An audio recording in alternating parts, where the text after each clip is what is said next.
Good morning everyone. In today's video we will read page 48. Earlier we read for page 47 जिसमें हमने पढ़ा था कि जब वो कल्पना चावला भाई करनाल में पैदा हुई थी और उसने यूएस के सिटीजन से शादी की थी जिसकी वजह से उसको वहाँ की नागरिकता मिल गई थी। अब इसी में हम आगे पढ़ेंगे। After qualifying as a pilot, Kalpana began to consider another challenge applying to NASA's Space Shuttle program. कि जब वो पायलट के लिए क्वालिफाई हो गई थी तो कल्पना चावला ने नए चैलेंज को एक्सेप्ट किया और उसने नासा में अप्लाई किया एज अ एक स्पेस शटल प्रोग्राम के लिए। She was first hired as a research scientist at NASA.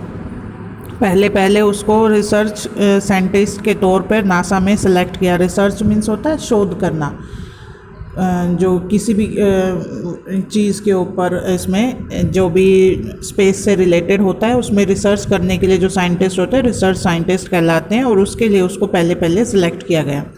In 1994 she was selected by NASA for training as an astronaut. कि सबसे पहले जब वो 1994 में नासा ने जब उनको सेलेक्ट किया था तो सबसे पहले उनको जो अंतरिक्ष में जाते हैं यात्री उनको प्रशिक्षण देने के लिए चुना था, ट्रेनिंग देने के लिए चुना गया था। एज अ इंस्ट्रक्टर थी वो वहाँ पे भी।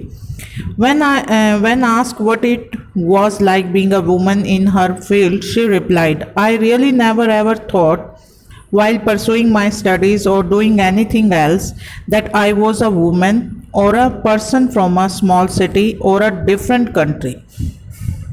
When asked what it was like being a woman in her field, she replied कि जब उनसे पूछा गया कि अपने क्षेत्र में जो अपना वो फील्ड में अपने में कि महिला होना उनका कैसा अनुभव है कि भाई वो अकेली महिला है, ऐसे में ज़्यादातर जो पुरुष होते हैं उसमें वो अकेली महिला है तो उनको कैसा लगता है, कैसा अनुभव है उनका। तो उन्होंने उत्तर दिया, she replied, I really never ever thought कि मैंने कभी भी ऐसा नहीं सोचा वाइल परसुइंग माई स्टडीज़ और डूइंग एनीथिंग एल्स कि पढ़ते वक्त, पढ़ाई करते वक्त और कुछ और करते वक्त कि मैंने कभी नहीं सोचा that I was a women कि मैं एक औरत हूँ और a person from a small city या एक छोटे शहर से आई हूँ और अ डिफरेंट कंट्री या किसी अलग देश से आई हूँ।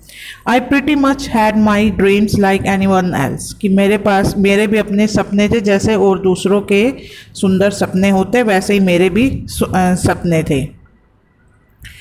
एंड आई फॉलोड दैम और मैंने उनका पीछा किया। And people who were around me fortunately always encouraged me and said, if that's what you want to do carry on.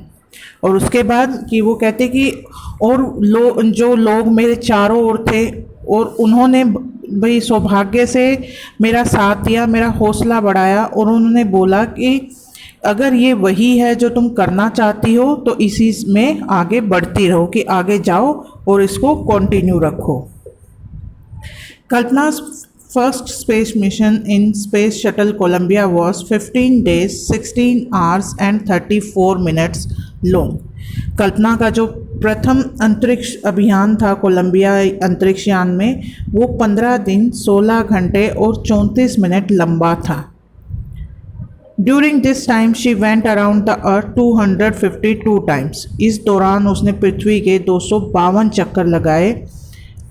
Travelling 10.45 million kilometres, 1,45,00,000 kilometre का सफ़र उसने पूरा तय किया। जितने भी चक्कर उसने धरती के लगाए तो उसमें भाई उसने 10,45,00,000 किलोमीटर का सफ़र तय किया। The crew included a Japanese and a Ukrainian astronaut. जो क्रू था उसमें एक यूक्रेनियन और एक जापानीज यात्री भी शामिल थे। The crew performed experiments such as pollinating plants to observe food growth in space and test for making stronger metals and faster computer chips। कि जो ये क्रू था उसने वहाँ पे कई सारे एक्सपेरिमेंट किए, जैसे पौधों का निषेचन, भाई पौधे से पॉलिनेटिंग कैसे होते हैं, जो बीज उगाते हैं किस तरह से वो स्पेस में किस तरह से रिएक्ट करता है, कैसे वो उगता है, भोजन के विकास का निरीक्षण वहाँ पे किया तथा फिर उन्होंने क्या शक्तिशाली धातु स्ट्रॉन्ग मेटल स्ट्रॉन्ग मीन्स जो बहुत ही पावरफुल मेटल होता है कि वो ज़्यादा तेज़ कंप्यूटर चिप्स बनाने के जो परीक्षण है या एक्सपेरिमेंट्स है वो सभी उन्होंने क्योंकि वो अकेली नहीं थी, उसके साथ में एक यूक्रेनियन और एक जापानीज भी था उस क्रू में। ये सभी एक्सपेरिमेंट्स उन्होंने स्पेस में किए।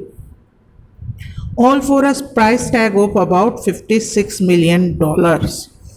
इन सभी पर जो ये एक्सपेरिमेंट्स वहाँ पे स्पेस में उन्होंने किया था तो $5,60,00,000 का खर्चा हुआ था, जो ये स्पेस में ये क्रू मेंबर वहाँ पे एक्सपेरिमेंट्स करके आए थे। On Saturday night when the news about Columbia disaster broke, शनिवार की रात जब कोलंबिया के दुर्घटनाग्रस्त होने का समाचार आया था, there was shock and disbelief, सभी को एक धक्का लगा था, सदमे में थे सभी, और किसी को भी ये यकीन नहीं हो रहा था कि कोलंबिया यान के साथ ये हुआ है। सो स्टूडेंट्स, ये आपका पेज 48 है। नेक्स्ट वीडियो में हम पेज 49 और 50 को कंप्लीट करेंगे। आई होप आपको ये समझ आ गया होगा। Thanks for watching and subscribe my channel.